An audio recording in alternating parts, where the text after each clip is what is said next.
देखिए, आरक्षण तब मिलेगा ना जब आरक्षण के लिए पद होंगे। जब सरकार में पद ही नहीं होंगे तो आरक्षण का क्या लाभ है। इसलिए इस आंदोलन को उस तरफ भी ले जाएं कि जो भारत सरकार की जो पहले जो संवैधानिक संस्थाएं थीं, जो सरकार के अंदर थीं, सरकार के द्वारा संचालित थीं, उन सब के अंदर जितने भी स्वीकृत उसमें पद थे, उन पदों को दोबारा पुनः राष्ट्रीयकरण करके उन पदों को सर्जित किया जाए। फिर आगे की आरक्षण की जो प्रक्रिया है उसको लागू किया जाए। देखिए, हमारा उस फैसले पर हमारा एतराज़ क्या है। उस फैसले पर हमारा एतराज़ ये है कि अगर आपको वर्गीकरण करना ही है तो जो सुप्रीम कोर्ट के जजेस हैं वो क्यों पीढ़ी दर पीढ़ी जज बने आ रहे हैं, आप उनका वर्गीकरण करिए। जो संसद में विधायिका में जो बैठे हुए हैं, मतलब पीढ़ी दर पीढ़ी चले आ रहे हैं, उनमें आप वर्गीकरण करिए। पहले तो वहाँ होना चाहिए ना। बड़ी मुश्किल से बाबा साहब अम्बेडकर के द्वारा बनाए हुए संविधान से ये समाज एकजुट हुआ है, तो इस समाज में दरार डालने की कोशिश ना करें। सम्मानित पत्रकार बंधुओं, आप सभी को मेरा क्रांतिकारी जय भीम नमो बुद्धाय। तेज बोलिए तेज। साथियों, जैसा कि आप सबकी जानकारी में होगा, हमें भी आप सबके द्वारा ही जानकारी मिल रही है कि आगामी 21 अगस्त को भारत बंद का आह्वान किया गया है। वो इस संदर्भ में है कि 1 अगस्त 2024 को जो माननीय सर्वोच्च न्यायालय द्वारा जो एक निर्णय आया है कि एक SC/ST वर्ग में वर्गीकरण और क्रीमी लेयर का, इस संदर्भ में मेरा आप सभी से करबद्ध प्रार्थना है, करबद्ध निवेदन है कि ये जो आदेश आया है ये बिल्कुल असंवैधानिक है, बिल्कुल इलीगल है। ये इसके हम बिल्कुल विरोध करते हैं। नो डाउट, इसमें कोई शक नहीं है कि वो संविधान के विरुद्ध एक न्यायपालिका द्वारा एक सरकार ने ही एक निर्णय लाया गया है, जिससे समाज में एक विघटन की स्थिति पैदा हो रही है। अब बात आती है कि जो कुछ साथियों ने आगामी 21 तारीख को जो भारत बंद का आह्वान किया हुआ है, उसमें मेरा उन सभी साथियों से निवेदन है। मैं उन सब साथियों के जज्बात को, उन साथियों की चेतना को सैल्यूट करता हूं। साथ ही साथ उन सब से ये आग्रह भी करता हूं कि वो किसी भी तरह का असंवैधानिक कार्य ना करें, कोई तोड़ फोड़, किसी तरह की कोई मतलब इस एक अराजकता में इस बंद को ना करें। फिर कोशिश करें कि हम अगर किसी कोई अपनी बात कहनी है तो अपने साथियों के साथ जिला कलेक्टर के यहाँ जाएं और वहाँ पे जाके अपनी डिमांड रखें। डिमांड क्या रखें कि देश में जो सफाई कर्मचारी वर्ग है हमारा, जिसका इस ठेकेदारी प्रथा के द्वारा एक शोषण किया जा रहा है, उस शोषण को बंद करके देश की तमाम जितने भी सफाई कर्मचारी के पद हैं वो सब सरकार के द्वारा परमानेंट उसकी नियुक्ति की जाए और उनको पूरा हक दिया जाए उनका। क्योंकि ठेकेदारी प्रथा के अंदर उस व्यवस्था को लाके खासकर जो हमारा सफाई कर्मचारी वर्ग है उसके साथ ये शोषण हो रहा है। इस शोषण को रोकने के लिए वो जिला कलेक्टर को अपना ज्ञापन दें और सरकार को इसके लिए बाध्य करें कि इस तरफ कदम उठाए। इसके साथ साथ अगर वो इस आरक्षण में जो वर्गीकरण की बात करते हैं, जहाँ तक आरक्षण की बात है, देखिए, आरक्षण तब मिलेगा ना जब आरक्षण के लिए पद होंगे। जब सरकार में पद ही नहीं होंगे तो आरक्षण का क्या लाभ है। इसलिए इस आंदोलन को उस तरफ भी ले जाएं कि जो भारत सरकार की जो पहले जो संवैधानिक संस्थाएं थीं, जो सरकार के अंदर थीं, सरकार के द्वारा संचालित थीं, उन सब के अंदर जितने भी स्वीकृत उसमें पद थे, उन पदों को दोबारा पुनः राष्ट्रीयकरण करके उन पदों को सर्जित किया जाए। फिर आगे की आरक्षण की जो प्रक्रिया है उसको लागू किया जाए। अन्यथा इस प्रक्रिया में अगर समाज का युवा भ्रमित होगा, कोई किसी तरह का कोई इस बीच में समाज के बीच में कुछ असामाजिक तत्व बीच में आके कोई अराजकता का माहौल करेंगे तो उससे समाज में एक द्वेष होगा और उससे हमारा समाज कमज़ोर होगा। अगर हम सभी बाबा साहब अम्बेडकर के अनुयायी हैं, बाबा साहब को अपना आदर्श मानते हैं, बाबा साहब को अपना आइकॉन मानते हैं, तो बाबा साहब अम्बेडकर ने हमें SC/ST 2 भाइयों को एक किया है। तो हमारा जिम्मेदारी है कि हम एक ही रहें और उसको एक रह के ही हम अपना आंदोलन की, अपने संघर्ष को आगे बढ़ाएं।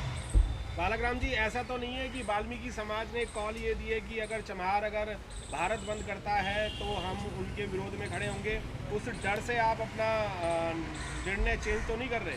नहीं, देखिए, ये कोई ऐसा कुछ नहीं है कि वाल्मीकि समाज ने इस तरह कोई ऐसा कोई थ्रेड किया हो या इस तरह कोई घोषणा की हो। ऐसा वाल्मीकि समाज से कोई अभी नहीं हुआ है। आप गत वर्ष में देखेंगे, चाहे हाथरस का कांड हो, जहाँ भी वाल्मीकि समाज में किसी तरह का कोई शोषण होता है तो खासकर जो अम्बेडकराइट समाज है वो सबसे आगे खड़ा हुआ मिलता है उनके लिए, कहीं भी पीछे नहीं हटा है और आज भी साथ है, आगे भी साथ रहेगा। इसमें किसी तरह कोई द्वेष नहीं है, हम सब एक हैं। और आप देखेंगे कि गांव में अगर आपके साथ अगर जातीय शोषण होता है तो आपको कैसे संबोधन किया जाता है, पर्टिकुलर दोनों को एक किया के शोषण किया जाता है ना, तो हम एक ही हैं। तो इसलिए इसमें कोई शक नहीं है कि हम इसमें विघटन ना करें।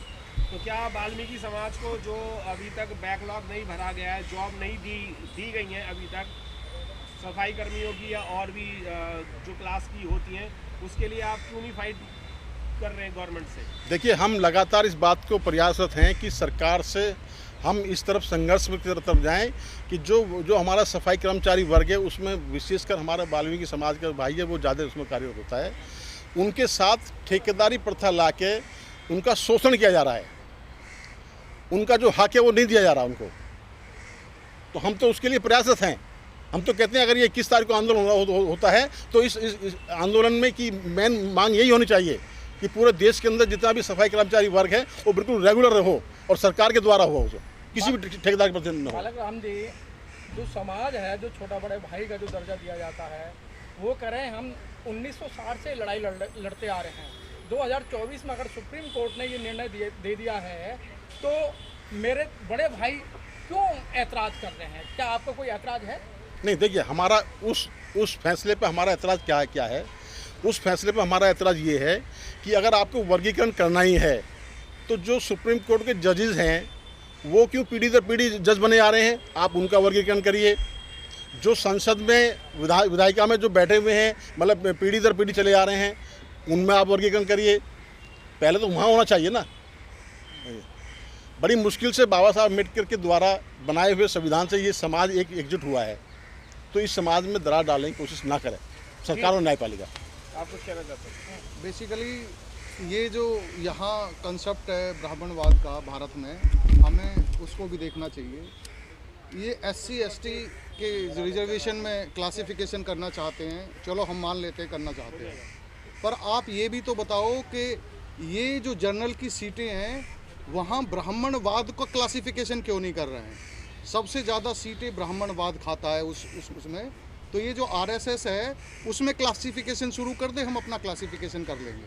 दूसरी बात, ये क्या करना चाह रहे हैं कि भारत में अगर कोई लड़ रहा है और अगर कोई पढ़ रहा है तो वो 2-3 कम्युनिटी हैं जो पढ़ रही हैं और जो समानता, बुद्धिज्म, भाईचारा और संविधान को मानती हैं और उसको आगे फॉलो करना चाहती हैं। उसको तोड़ने की ये साजिश है। कैसे साजिश है? अभी क्या करेंगे, ये क्लासिफिकेशन की जो बात कर रहे हैं, अभी ये सीटें निकालेंगे SC रिजर्वेशन में, और जो जातियां पढ़ ही नहीं रही हैं वो उनका क्वालिफाई का एक सिस्टम है, वहाँ क्वालिफाई कर देंगे। अब वो उससे क्वालिफाई कर ही नहीं पाएगा।